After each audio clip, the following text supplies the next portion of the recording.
This is the Game Philosopher. Today we're talking about eloquence. There's no history of eloquence I really want to talk about, except for what you can find in Cicero's That's pretty much in the past. There was a time when people solved things purely through brute force, and eventually people saw that it wasn't really all that great, so they came up with what's called diplomacy and politics and war, and they found out how you don't have to kill someone or fight someone to solve disputes. And through this, what you got was a natural phenomena, a part of the human weapon system, or called eloquence. Now, when you say eloquence, people will often confuse you with that one stereotypical French guy.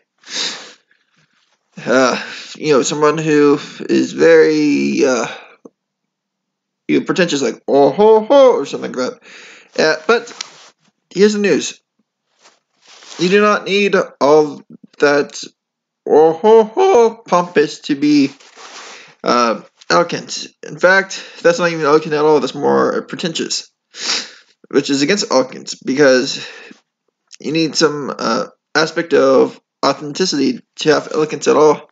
But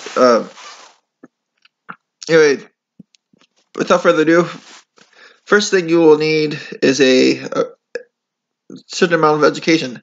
Now, education can mean anything from going to university, to a school, to reading a lot of books widely on diverse and different topics. Second thing you'll need is a basic understanding of oratory principle and rhetoric, which you can actually get through the first thing actually pretty easily. But the rest of it takes practice. In fact, I'm not the best orator myself when it comes to delivery, but when it comes to content, I can actually deliver very well. Third thing you'll need is an understanding of human plight and morals, because if you understand human plight and morals, you can understand why certain people think this way or that way, or why they act this way or that way. And through there, you can actually look at the emotional side of things and the rational side, because in morals, both the emotional mind and the rational mind come together. Like if you read Plotinus, the Enneads, I believe I pronounced that right. He actually talks about morals which are both from the mind and from the intuition or feeling, or the emotions. And from when you understand those things,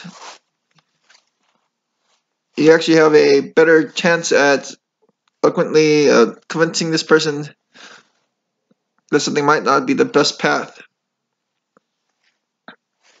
And you don't need a judge. You just need to converse with people, express your opinion or your feelings through your reason, your choice of words, which could be poetic, your arrangement of words, your delivery, execution,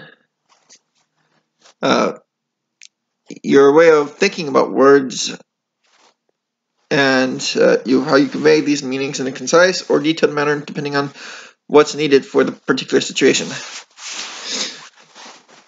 Now, eloquence can also be how you live as well. It's not just how you can talk with someone. In fact, eloquence is pretty good for oratory, but it's also good for living, because like Kierkegaard actually implied in either or, you can actually get eloquent, or you can actually find it easier to have aesthetic living along with your ethical living.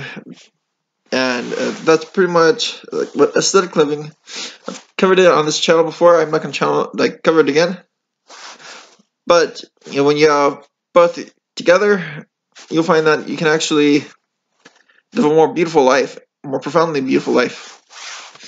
Now, the next thing you also might need is some poetic insight, because poetry appeals to the higher senses. And that's all. That's all I got to say. Sorry for the short video. I'll see you next time. This is the game Philosopher. See you later, YouTube.